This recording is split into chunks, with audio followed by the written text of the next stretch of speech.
Hello and welcome to Becoming ESPC-Ready, Energy Savings Performance Contracting Foundational Training.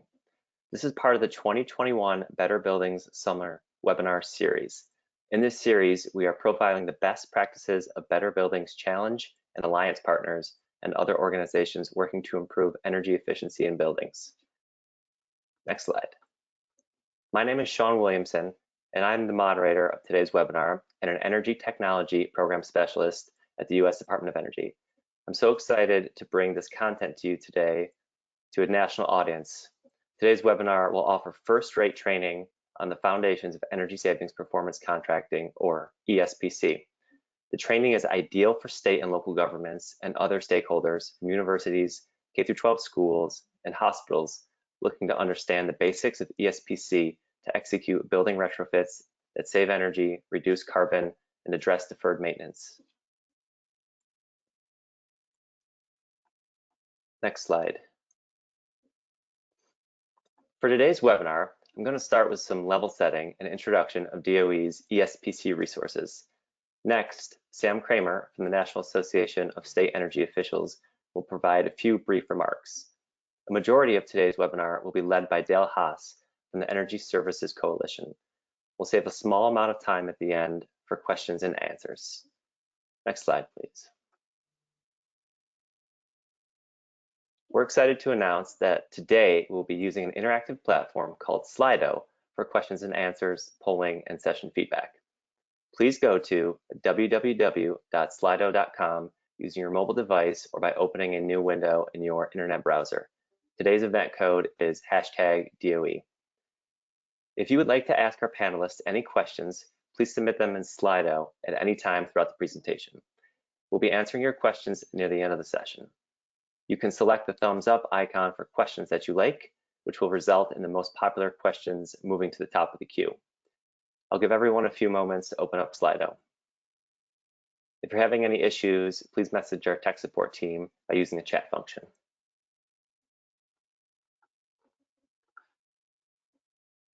All right, give folks a few seconds to get into Slido, but we're going to kind of first engage with Slido via a trial poll. So we're gonna do a couple of different polls here so we can learn more about you, our audience. Hoping that folks have brought up Slido on a separate tab or separate screen, and we'll now launch our first poll. So we really want to know more about you, our audience, and what market segment you represent. The options include state agencies or institutions, local governments, federal government, K-12 schools, universities and higher ed, hospitals, other commercial markets, or none of the above.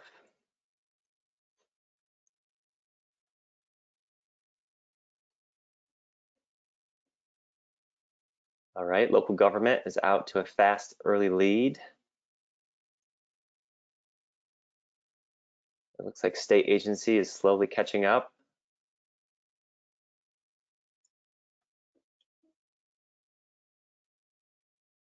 And it looks like most of our audience is comprised of local governments and state agencies. Excellent, followed by other commercial markets and federal government.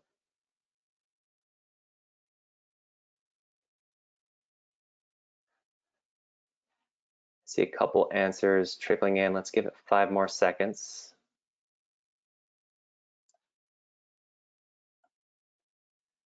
All right, and with that, let's transition to our next poll. And we really want to know more about the primary barriers you are facing with regards to using ESPC. And so in 1 to 2 words, what are the primary barriers to using ESPC from your perspective? And this will populate a word cloud and really tell us what our audience sees as the primary barriers. So let's see how this works. If folks want to type in a couple of words, the key barriers or key obstacles to using ESPC, we'd love to know more.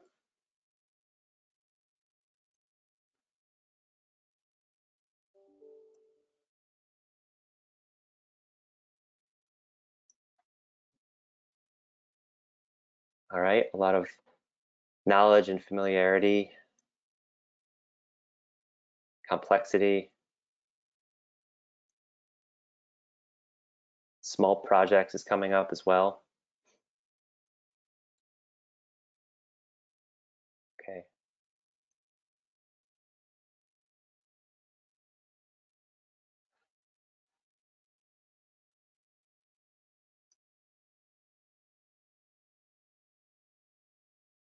Getting buy-in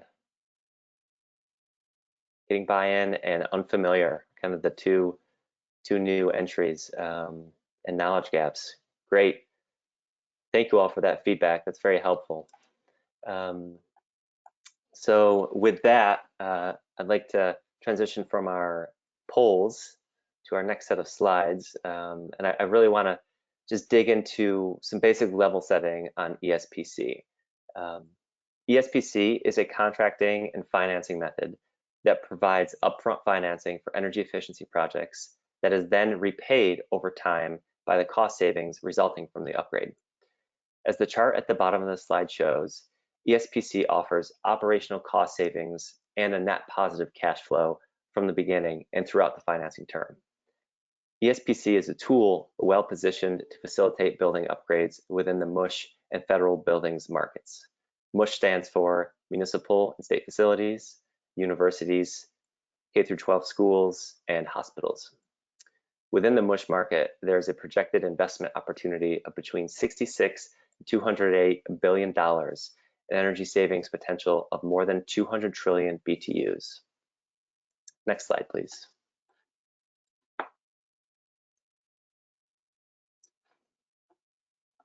A great place to get started with ESPC is with DOE's ESPC Toolkit.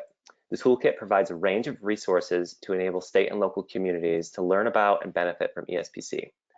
Included in the toolkit is a new resource that discusses strategies and tips for using ESPC for small projects, which was actually one of the barriers we just saw entered into that poll. So this resource could be a very useful one for the individual who entered that. Another resource is the Performance Contracting National Resource Center. This serves as a hub for all of DOE's ESPC best practice resources and solutions. Next, as part of the DOE-NASEO Return-to-Work Initiative, NASEO and the Energy Services Coalition are offering today's training to 4 states by the end of June.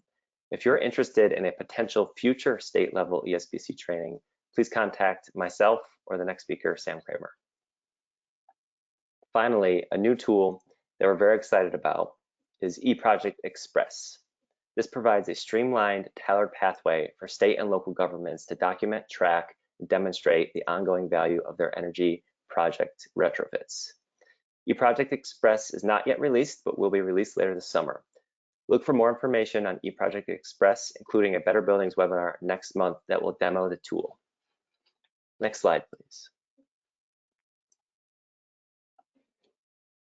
Please stay connected with DOE and resources for states and local governments by visiting the State and Local Solutions Center, subscribing to our State and Local Spotlight monthly newsletter, and reviewing our recently released resource guide for state and local leaders. You can also email us directly with any follow-up questions or comments. Next slide, please. Now I'm going to introduce today's panelists. First, Sam Cramer. Sam supports NASEO's financing program and electricity planning initiative. He leads NASEO's state energy planning assistance and conducts research on a range of issues such as the energy water nexus and energy savings performance contracting. Next, Dale Hahs presently serves as a technical assistance provider for the Energy Services Coalition State Technical Liaison Team. Aside from his active role with ESC, Dale continues to support the continuous improvement of the nation's compendium of best practices, tools, resources, instruments, and guides for guaranteed energy savings performance contracting programs and projects. Prior to this role, Dale was a member of the leadership team of an ESCO for over a decade and has been engaged in energy efficiency, providing client solutions for over 30 years. Thanks to both of our speakers for being with us today. And now I'll turn it over to Sam for some brief remarks.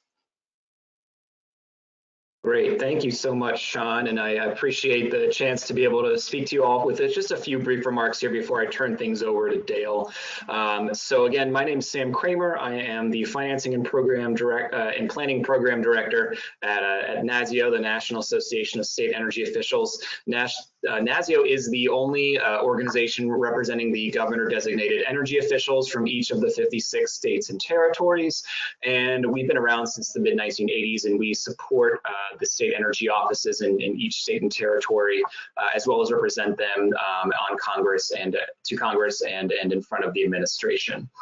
We're really excited to be able to introduce to you our main speaker today, because he is someone that we've worked with for many years now and have had a close collaboration with all things ESPC. Currently, we've been working with DOE's Weatherization Intergovernmental Programs Office and the state and territorial energy offices to accelerate and expand the use of energy savings performance contract financing in support of creating jobs, lowering facility energy costs, and reducing associated emissions. And over the last year, we've been doing this as part of our DOE-NASEO Return-to-Work Initiative to support the nation's economic recovery from the pandemic through energy efficiency actions. So we feel that there's a great role for energy savings performance contracts to play, and also that there's a lot of potential there in the future for them to continue to be a part of meeting the administration's clean energy goals. But one of the big things we need to make sure we're thinking about is that the folks who are able to use energy savings performance contracts are educated about it and understand the basics. So without taking up any more time, I'd like to introduce Dale Hahs. Sean did a great introduction with his bio, but Dale is going to be speaking to us today about the fundamentals of ESPC and provide us information that we all need to know about how the ESPC process works. Dale, are you there?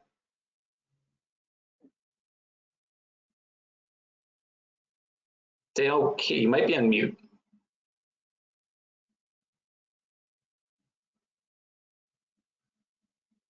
That is always a possibility in today's technical presentations. If we were standing in a room together, that couldn't possibly happen, right? So thank you all for joining, and thanks a lot to the United States Department of Energy and our friends at the National Association of State Energy Officials for allowing us this opportunity. We have a lot of material to cover in a very short period of time. And so without further ado, Marissa, if you would post my screen. There we go. Great. So I always laugh with folks about this presentation, these slides that we're going to present. It's about an hour and a half worth of material that we're going to try to squeeze into, I don't know, 40 or 50 minutes. So I've been drinking coffee all day on your behalf to make sure that we can cover a lot of content. That also means that I won't be reading a lot on these slides, but making comments to them and certainly guiding you through this little tour. So in the form of attributions, I do want to point out the energy services, what the Energy Services Coalition is. And I may have created a little technical concern here.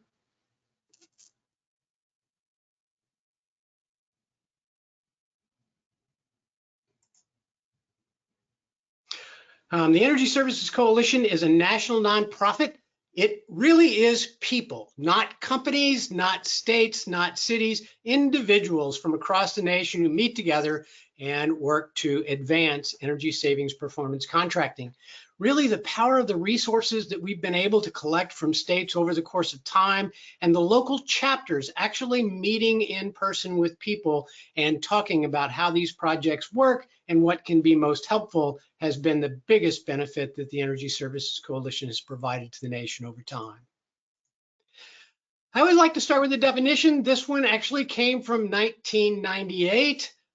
Sean had one as well, but this is the use of guaranteed energy savings from maintenance and operations budgets. So, you know, what's important to recognize this is it sounds sort of simple.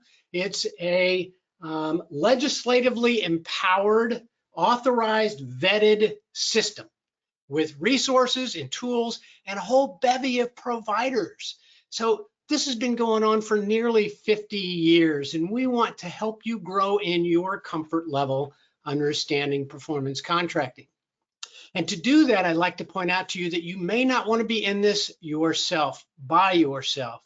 I've often come to say, if you're an engineer with a law degree, train in the rules of procurement, construction management, and negotiation with a minor in finance and accounting. You know what? This is really going to be easy. So as a little sidebar, it's always important for me to share with you that you're planning on spending this money anyway. You're going to pay the utility bill. So either you send the money to the local utility companies as a price for your inefficiency, or you modernize your stuff, your devices, your systems. You get things done that you need done. So with a couple of definitions, you got to wonder, does that leave any unanswered questions? Well, people always ask me, well, what is it? Is it a means of finance or of competitive procurement or contracting? And the answer is yes, it's all of those. Unlike the federal model, in state and local government, the ESCO cannot bring money. That's a third party, a separate instrument, might be a loan, a lease, grant funds, appropriations, but the money is assembled in a separate instrument, if you will. It is a means of competitive procurement, and we point that out because I hear people say, well, it's a negotiated procurement. I'm just gonna like the people and engage them. Well, in the form of best practices, that would not be true. The models that are most successful around the nation require the ESCO community to, if you will, bid into their markups, their overhead, their profit, a percentage of the project cost that would be devoted to engineering and project management, so that there is an active procurement to move forward as we're good stewards of public funds. And as a means of contracting, well, one of the best parts about performance contracting is it is a single source. There's one company that's going to do the design, the implementation, and be responsible for the performance. Unlike traditional construction, where you hear people talk about change orders required, or this subcontractor didn't work well with that subcontractor. This is all about a single source providing the work for you from beginning to end. Now, in today's world, there are lots of new solutions. These terms just touch on the tip of the iceberg of what people talk about in the world, in the realm of performance contracting today. All these new or new again terms. What's interesting about that is I'm here to point out to you that there may be some considerations that you want to consider to engage those other terms. As an example, I mentioned to you right up front that this is a legislatively empowered transaction. There is a statute specifically for performance contracting in all 50 states. Some of those other scenarios, maybe not so much.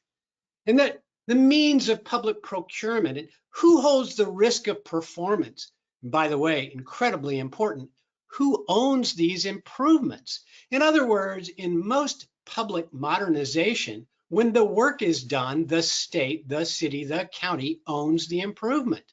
But in some of those new philosophies, they're held as a security interest for repayment of the note. May not be appropriate based on your legal authorities. Other public sector considerations, well, is the upfront financing debt? For some it is, for some it isn't. Is a non-appropriation clause included? And as a part of the copy of these slides that'll be posted, there's an internet definition of non-appropriation. But what it says is, in public procurement circles, if we don't have the money for our budget, then all bets are off. Then there is no legal binding responsibility for that repayment. Odd though it may be, it is typically a part of the enabling legislation for performance contracting. Whose process I follow, whose contract should I use? You know, all this stuff's been done over and over again. We have some great models. Sean pointed to some. We have others available on a variety of different websites. Some other considerations here, who should review a copy of the contract?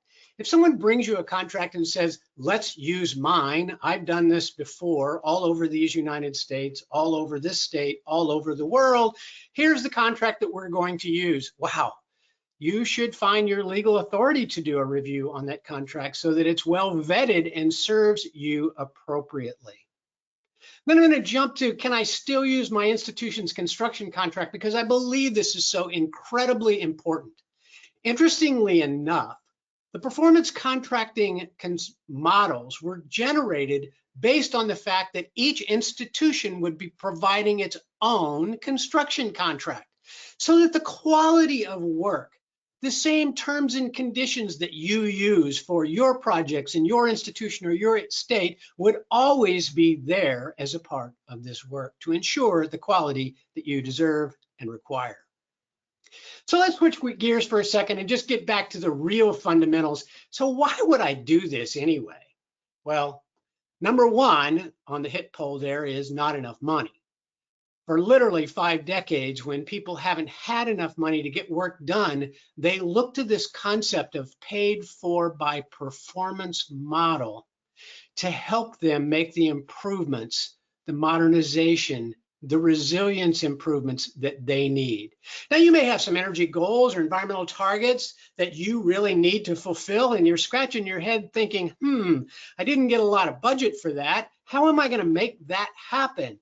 We encourage you to recognize that performance contracting may be a part of your pathway to that success.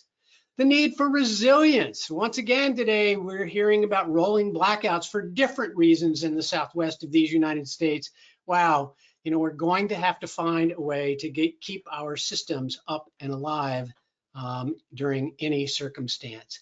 And certainly leveraging energy efficiency, leveraging the efficiency that I can employ through this methodology to maximize value, to make sure that I get as much done as I can possibly accomplish with incentives and grants and employing this methodology of efficiency. So I always want to include this standing presumption. If you have all the money in there and time and ample expertise, you know what, just do this yourself. And let's just slow down on that point again. You have all the money you need, all the time to afford to the projects, the design, the work, the oversight, and ample expertise to do it. Just do the work yourself. Oddly, many don't. In the earliest principles, we relied on this concept that I need a bunch of stuff fixed or replaced, and I just don't have the money or time or expertise to do it. And that met up with a group of folks that said, hey, look, I've got the stuff that can save you that energy, time, and money, but you really don't have enough confidence in me that it will deliver the predicted results to buy it. So in that earliest solution, the ESCO bought the stuff, installed the stuff, and you only paid the ESCO when the savings were achieved. No loans, no liens, no debt, no risk. And fundamentally, that's still the federal government's solution. But for state and local governments, and based on our audience poll here, certainly for local governments, that does not apply. In fact, one should be cautious and recognize that the solution for state and local governments is using the concept of performance contracting, but separately soliciting for best third-party value a financier. Could be a lease, could be a loan, mentioned some of those before. It requires a separate finance agreement. They're both typically executed before the ink dries on one piece of paper to get to the other. In the most prominently used tax-exempt lease purchase model, the public entity holds title upon installation. And there may or may not be a security interest. Now that bullet may be really important for you. So while I can fly over these bullets pretty quickly, I've done this more than once. We want to draw your attention that that security interest piece in a tax-exempt lease purchase model may be really important to you. So if I'm not going to pay the ESCO when the savings are achieved, where really is the teeth of this concept called a guarantee? How am I ensured that I'm reaching the savings or the avoided costs that were promoted to me, guaranteed to me? Well, you use a concept called measurement and verification. Now, this wrinkle is not so new any longer, and so I share it with you just to ensure that you're familiar with it. In July of 2010, there was a Dodd-Frank Wall Street Reform and Consumer Protection Act passed that's applicable to everyone but the federal government. And it says that fundamentally, the ESCO cannot bring you the money, cannot really recommend the best source of money. You know, in fact, you should find a registered municipal advisor to coach you through those financial decisions. However, if you go get all the financial providers in the nation and you stack them up and you're trying to find the least expensive rate under all circumstances, you're going to find that that's a securitized transaction. In other words, they'll want a lien on your facilities or on these new devices and systems that are installed, unlike contrasting the tax-exempt lease purchase that I mentioned earlier. So Dodd-Frank, you should be aware. Other principles. Well, look, the concept of performance contracting is that you enter into a partnership. The owner and the ESCO are together trying to achieve the same thing.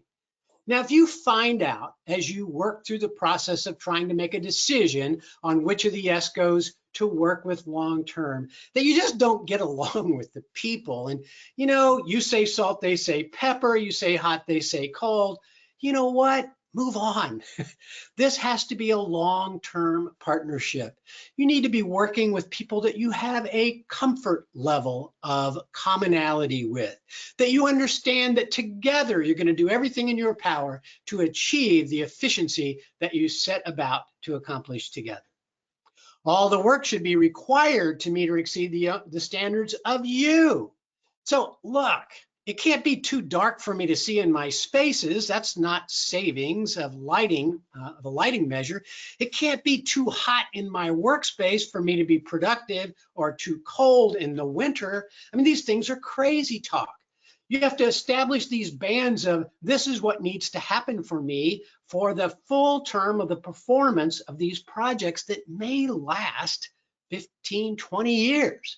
I mean, that's the concept, is that you aggregate all the efficiency measures in such a way that the avoided cost, that the reduction in your utility and operation and maintenance costs pay for the work up front over 10, 15, 20 years. So reinforcing the operating conditions known as standards of comfort cannot be sacrificed for efficiency. I'm reminded of one of our past presidents said, if it's too cold, just put on a sweater. And although I think he's a great guy, I think it's challenging to think about workspaces sacrificing the standards of comfort in that fashion. And finally, the savings achieved must pay for all the obligations of cost each and every year. Read your state enabling legislation. It will include a statement very similar to that. Hence, we try to reinforce it in these presentations. Another important consideration about that is that the language within a proposal and the study, the engineering study that's commonly called the investment grade audit, and ultimately the implementation contract that's called a guaranteed energy savings performance contract, or an energy savings performance contract, or a performance contract, all the schedules, all the appendices, none of that stuff should conflict or attempt to supersede your enabling statute. I make that point because sometimes language appears in those instruments that's in clear conflict. As the reviewer of same, part of your responsibility is to help ensure that that does not happen. I mentioned all the roles that were incredibly important to understand to advance an energy savings performance contract. And here's a little graphic that really talks about that. I've heard people say, well, you know, you just really need to find a champion and then move forward with making a decision on who your ESCO is going to be. To that, I would say, huge mistake. You should engage your legal authorities, your finance authorities, procurement, to make sure that this is all going to fall down a path that they're comfortable with. The maintenance folks, hey, what are you having trouble with? The construction folks, let's ensure that this work is built to or exceed your standards. These things incredibly important. I'm going to circle back to finance for a second. Think about this. If you're planning on your project to pay for itself in an operating budget that would have funded the cost of your utility operation and maintenance over the next, pick a number, 12 years, you're going to need a commitment from your financial authorities that they will continue to provide that level or more of your budget for those 12 years. Sadly, from time to time, I get phone calls from people saying, we don't know what to do. As the utility bills came in lower and lower, I began, as the implementing agency, to see my budget reduced more and more. Now I'm struggling to figure out how to pay the note and the utility bill. Well, gee, you missed the opportunity to get the finance authorities engaged, committing to full-term budgeting up front. It's a good concept to have. From an oversight perspective, I want to mention this to you. Several folks engaged in energy savings performance contracting these days are working hard on establishing an entire business of oversight providers, or owners reps, if you will, a national training to ensure that if you want help, if you want an ally, someone with experience and expertise to assist you in implementing these projects, that there will be a ready, available list for you to procure from. And finally, having agreement on this ESPC team from your approving authorities. Sadly, from time to time, folks go through the concept of producing a project, doing all the studies that involve teeing up the measures, assembling the energy savings, all the hard work of establishing a great proposal, and then take it to the city council or to the county administrators. And they're scratching their heads going, what is this? What do you want me to be doing with this? I've got now 3 inches of paper. You want me to read through and approve a concept? Be sure that you start with educating them on the concept and empowering you with the opportunity to move forward if you meet statute. Whose paper should I use? Well, you know what? There are 13 or 14 states that have standardized performance contracting documents, pre-vetted instruments in your state. What an amazing thing. Attorney generals in those states have reviewed modified contracts and they're available for you to use. So if you're one of those local governments or K-12 or university, wow, go there. Use the vetted set of contracts. It's a great resource for you. For other folks, I often do hear this question of, well, we don't have any, so whose state should I look at? Which I smile and say, well, I don't know. Let's figure out which state has the same state constitution and the exact same language in the enabling legislation, and then we'll know whose documents to use. The chances of that happening are none and none. So you need to find a model. We point to one from the Energy Services Coalition, not because we created it, but because it is an aggregation of the most successful states' paper. In other words, these are the instruments that states are using in the states that have pre-qualified providers and pre-vetted contracts and other instruments. So another set available for you here. So if I'm trying to figure out how to get ready, well, what exactly do I need to do to get ready? Well, let's start with this. All the entities that could be affected, all the utilities, you need to go collect, like 3 years of utility bills. And while we would normally say 3 years of utility bills, I would encourage you to recognize 3 years of normal utility bills.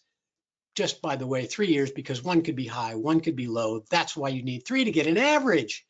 On the other hand, if you had a year where you weren't in your facilities very often, it's an excursion from normal. So now you need 3 years of normal utility bills so that you can build something that's typically looked like are called a baseline in a facility profile. And as you see in a little note there, before you go off digging through the file cabinets and storage boxes to find the old utility bills, contact your utility representative and see if you can get a download of that data. Big point here. You'll still need a sample of every one of your bills. You need that sample so as to be able to look at the tariff and how your utility bills are constructed. Now you see a little flag in the upper left there, hopefully, that's sharing with you a concept called GESPCU, the University of All Things Guaranteed Energy Savings Performance Contracting. I'll point to that reference a little bit later on in this presentation, but there are 25 individual lessons in any length of 8 to 15 minutes in the form of podcasts, or you can download the scripts that take a much deeper dive into many of these topics. So some other things that you need to do is you need to understand your utility bill and how you're charged. That to say, the only thing that you pay for in many folks' utility bills is not consumption. There are riders, taxes, other things that can't be impacted by efficiency, and you need to understand that bill. There may be demand charges, actually a fee for using power during certain parts of the day that you may be able to figure out how to avoid. Your efficiency may accomplish that and it may not. So if you don't understand the bills from each of your utilities, now is a great time to do that. You can go to your utility representative, have them explain it. Frankly, all the ESCOs are typically glad to try to help you understand the construct of your utility bill so that you can see the efficiencies in real time. Then there's always this pre-project checklist. Wow, there's a little bit of everything there. I'm not going to read it for you. You can see it, but nearly a list of everything. If you compile all this information, you are a better partner. You're getting a kickstart forward. You should also make sure that one of the lists is what's not working correctly. Where is it too hot and too cold in my facility? What have we been having trouble with and know we need to replace? What have we had on the deferred maintenance list for 5 years, but we just can't seem to get the funds for it? Those lists, bring all that together. You will be 3 giant steps ahead. Then there's this concept of picking partners. So there's 3 real partners on this slide: the energy services company, an owner's rep, and the financier. Not necessarily in that order, by the way. I would encourage you that if you believe that you're going to engage an owner's representative, go get them first. They can actually help guide your decision-making process, not help you make decisions, but help you be informed about the decisions that you need to make about hiring an energy services company and guiding you through this little myriad of DoddFrank so that you're reaching out to the financing community and seeking registered municipal advisors to get you the right information about money, when to get it, best opportunity, and so forth. So owner's rep first, in my opinion, energy services company generally next, and financier early and often. Don't fall into the trap of putting the financier at the very end of the project only when you need money. It doesn't make any sense. They can help you. They have experience in these projects as well, and may be able to offer solutions like, let's don't fund an escrow account all at once because rates seem to be moving in a downward trend. Or rates seem to be increasing daily. Let's fund the entire project now in escrow and then allow the owner to be in control of how it is weeped out to the energy services company through their invoicing. Then there's this concept of an investment grade audit. Now, I pose for you there very quickly, is this a study or a proposal?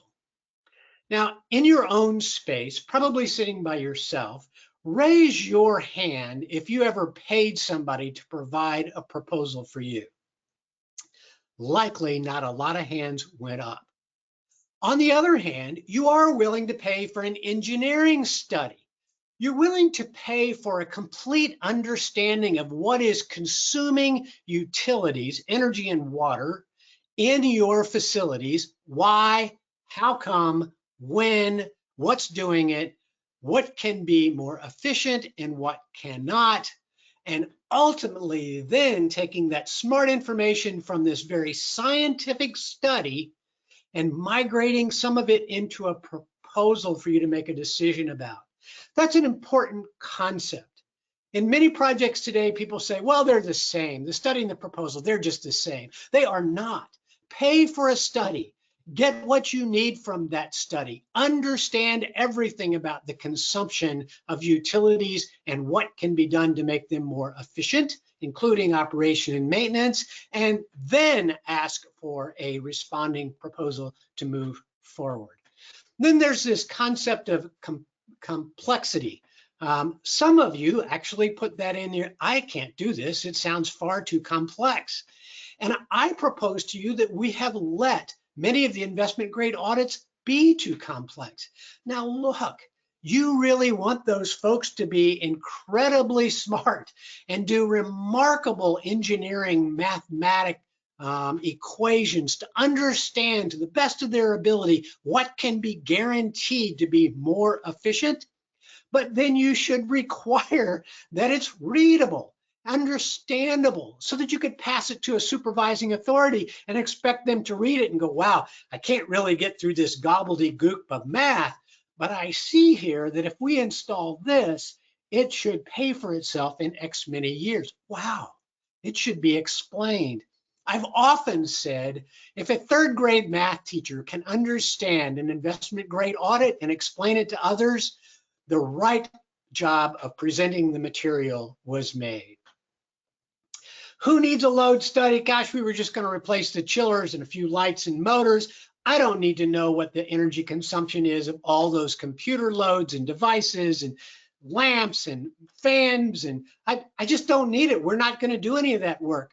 Really, ask yourself in 10 years how you go back and get that complete load study from today after the work has been performed.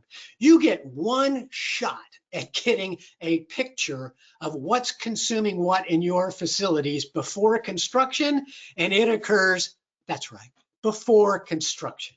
It is a baseline of what consumes, what, when, and why, and all the variables that impact it. That's an investment grade audit. This standards of comfort concept, and here's a little hint, don't be satisfied by someone saying, I need a range of set points for temperature. I don't know about you, but I really don't care what you have to set the set point at. What I want to know is in my working environment today, it's going to be between, pick a number, 73 and 75 degrees Fahrenheit. That's what I want to know. I want to know my space temperatures, and I want to know that those are accomplished everywhere. The fact that Brenda's been complaining for 3 years that it's too cold in the summer and too hot in the winter, now's a great time to fix it. Okay, and then there's assessing roles and responsibilities and risk. Part of the investment grade audit is making sure that you understand what your role is as an owner, what roles are for the ESCO community, and who is accepting what risk of the project.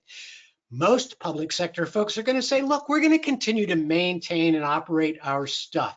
Okay, but you need to understand what you're accomplishing there and be striving for the same level of efficiency that was proposed to you in the project.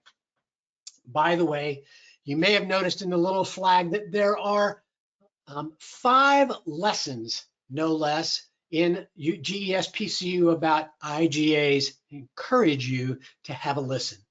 then I know the stuff's going to change in my facility. We're going to add people. People are going to move away. We're going to change the square footage that's offered for gymnasium or an office space. We're going to add some more computer labs. Those things would typically be called material changes. Gosh, we all know they're going to occur. The science of performance contracting, known as measurement and verification, always saw forward to know that those changes would need to be made. So count on it to occur. Defining the scope of a measure. I was never more disappointed than I saw a project where the steam traps were replaced. If you're in a winter climate, you know what that is, but the valves and strainers were not. Wow. So I'm going to replace the engine in this car, but not the transmission, and I hope I don't have a problem with the transmission later. Maybe that's not a good idea. Maybe the scope should have been, let's replace the drivetrain that encompasses all of the drivetrain, the transmission, and the engine. Understanding that the plans for startup, commissioning, and measurement and verification, they should all be in the investment grade audit. All this stuff is presented prior to you making a decision about an implementation contract. And finally, from that investment grade audit, you get a proposal that talks about what measures are included, which ones were left out, and includes all the details of how to move forward. Then you have the all-important contract that shows up for you. It incorporates that study or the IGA. Remember, one source. So all that design work gets incorporated into this implementation contract and includes your terms and conditions, no one else's, provides for an order of precedence, defines the purchase of services, how billing will be done, when people will be paid, the review process that you will have, and so on and so forth. Generally, it includes a non-appropriations clause and a construction contract that may be incorporated as a schedule that outlines all the pieces and parts of how to have a great implementation process. So, whose process is this construction project? Well, I'll leave the list there for a second and tell you it's yours. It's the same one you've been using over and over. See that you get it is my best recommendation.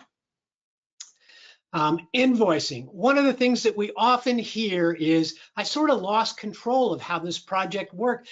People started billing me by the percent that they thought I was complete. Well, now look, if you're a public steward of funds, it's one thing to estimate what percent completion you're at.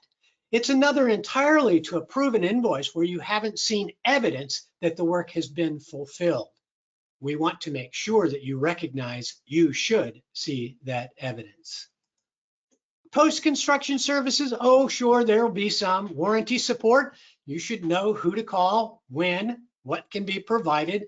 You should recognize that a measurement and verification report should provide scientific evidence that the savings that were planned to be achieved have been accrued, or in guaranteed energy savings performance contracting, the ESCO must step up to the plate and illustrate that the guarantee had teeth, that they were responsible if in fact it is their fault. When people make mathematical calculation problems, it is the fault of the ESCO.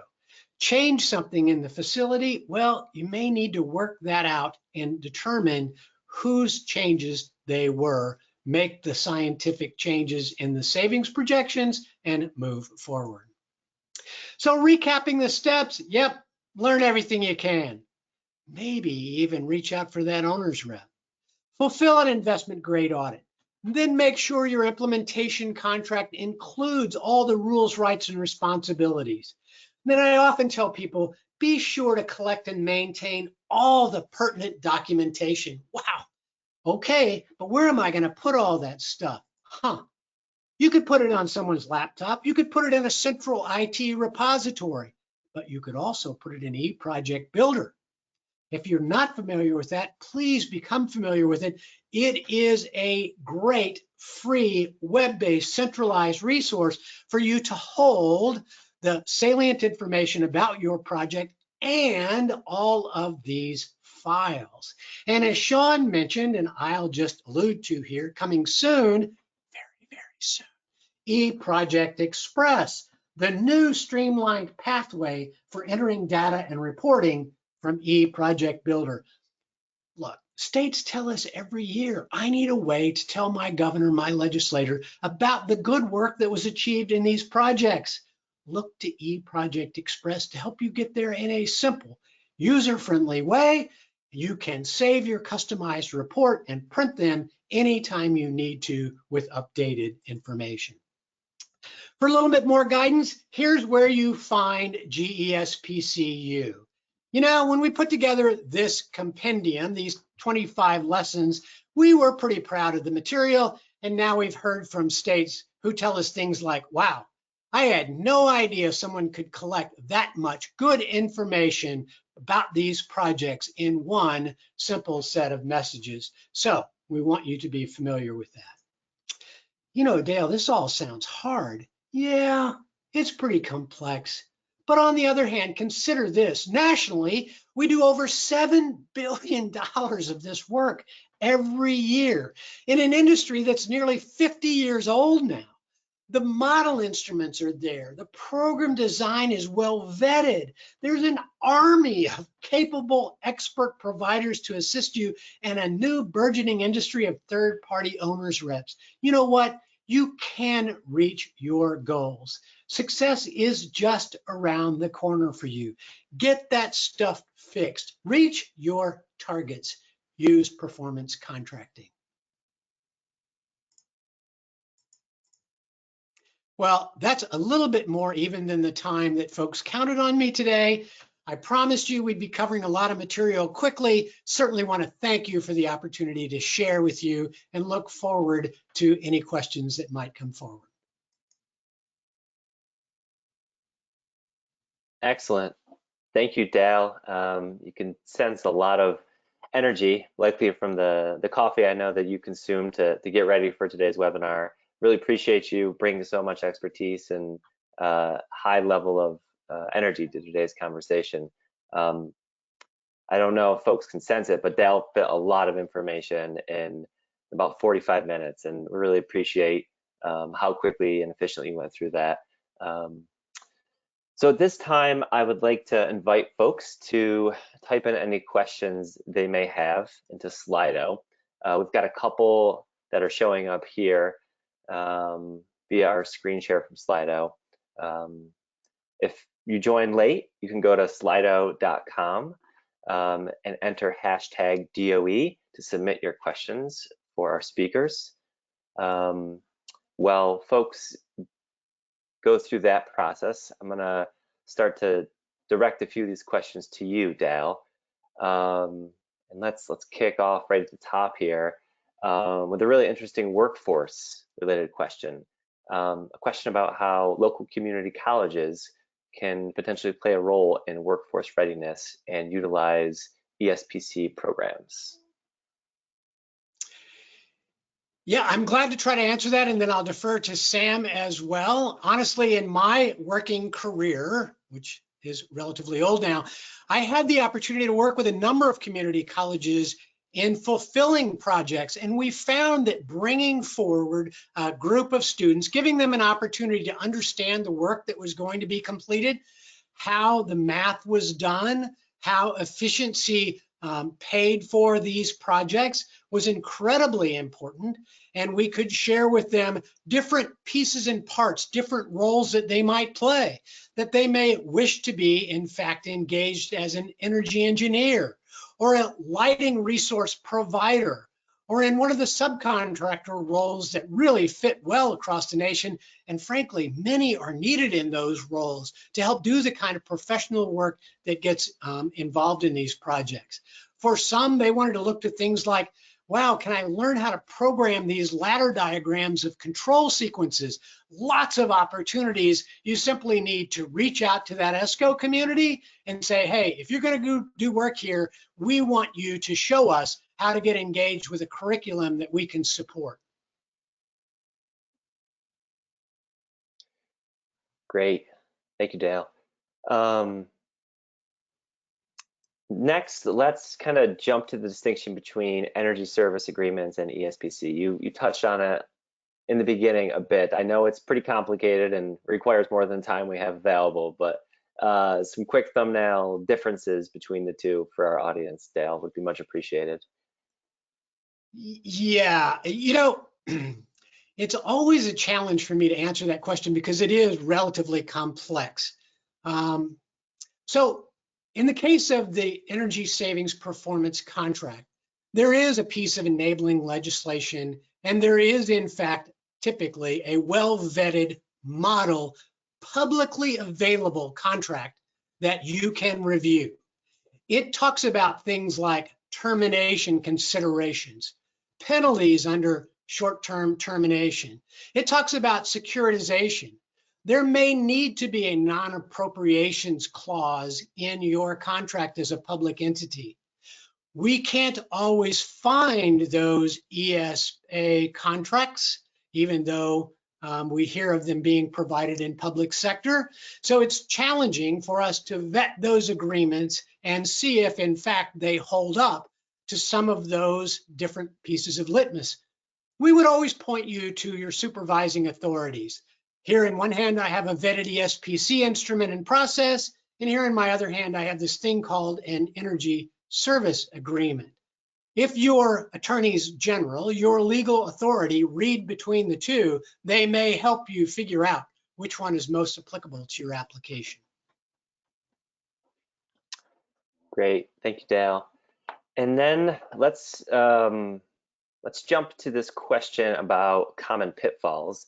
And I see the other question here about PACE and ESPC, and we'll try to address that with a resource. But as a final question to Dale, before we start to close things out, Dale, curious if you have any kind of cautionary advice on pitfalls you've seen states or local governments fall into, and if you're willing to share details of a specific scenario, that could be very helpful for our audience. Yeah, I'm a great fan of Stephen Covey, the writer, and I've often remarked that Stephen said it's not only knowing what to do, it's knowing what to look out for. And so he'd make a bullet list of look out fors for his concepts and projects. I always find that a rewarding concept. The things to look out for are shortcuts in the process. Look, these well-vetted instruments are well-vetted, tried and true for a reason. When I'm in a room, and I've been in some, or on phone in some occasions, and someone says, look, your project doesn't really require us to complete all the steps of an IGA. We're going to shortcut that, make it a little bit easier and faster for you. Flags go off in my head. In fact, they sort of look like mushroom clouds. Each step is there for a reason. And while you may not be able to see it today, if you're planning on your project paying for itself by savings over the next, pick a number, 12, 15, 20 years, you best ensure that you have access to all the lines of all those pieces of paper as you're going through this process. That's a really big one. The other one that I see that I urge people to pay attention to is escalations. Now, we all might imagine in our own mind that the cost of operation, maintenance, and even utilities may go up over time. We've seen it happen. We might expect that it will continue. However, when I suggest to you that we should use a 2, 3, 4% increase year over year for the next 20 years in the cost of utilities, you are in effect agreeing to the risk shifting from making savings to yourself as an owner. You're saying my budgetary authority will plan on providing me a 4% increase year over year for the next 20 years, regardless of what happens to utility costs. So if they come down in your state for some reason, and your energy savings performance contracting has an increase that year, really? You think your budgetary authority is going to continue to provide you those funds? Be sure about that. Those are a couple of quick common pitfalls. By the way, vetted instruments, owner's reps, I must have said it 30 times for a reason. If you need a Sherpa to climb this mountain, we have knowledge of where to find them, and we encourage you to not climb the mountain on your own. Wonderful. Thank you, Dale.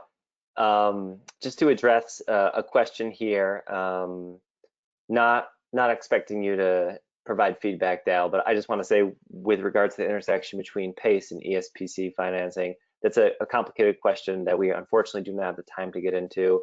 As a starting point, I'll encourage folks to visit the Better Buildings Financing Navigator, which does a great job of explaining the taxonomy of these different financing tools and comparing them side by side. So that could be a great place to start. And then yes, our slides from today will be published and shared with all registered attendees within a couple of weeks. So if we could move on to our final set of slides, I would love to just close out at this point.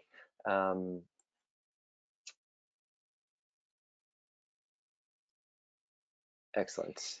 All the resources mentioned today are listed here. You can click on these directly when viewing the slides, or you can copy and paste and go to the Better Building Solution Center directly to find many of these resources.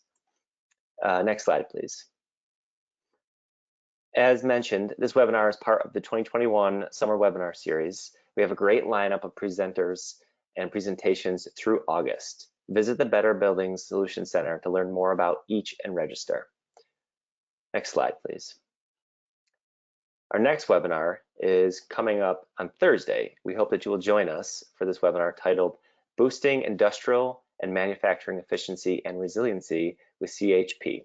Join us for an interactive conversation focused on strategies for industrial and manufacturing sectors to meet clean energy goals through the installation of combined heat and power. Next slide, please. We're also excited to announce the 2021 Better Buildings Progress Report is now live. Learn more about our partners, solutions, and key program updates by downloading your copy on the Better Buildings Solution Center. Next slide.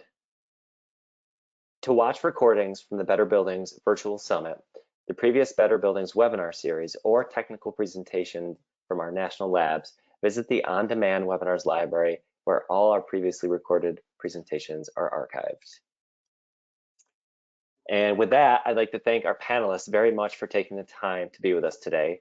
Thank you, Dale. Thank you, Sam, for sharing your expertise and time. Feel free to contact our presenters directly with additional questions, or if we couldn't get to your questions during the Q&A period. I encourage you to follow up. I encourage you to follow the Better Buildings Initiative on Twitter for all the latest news. You will receive an email notice when the archive of the session is available on the Better Buildings Solution Center.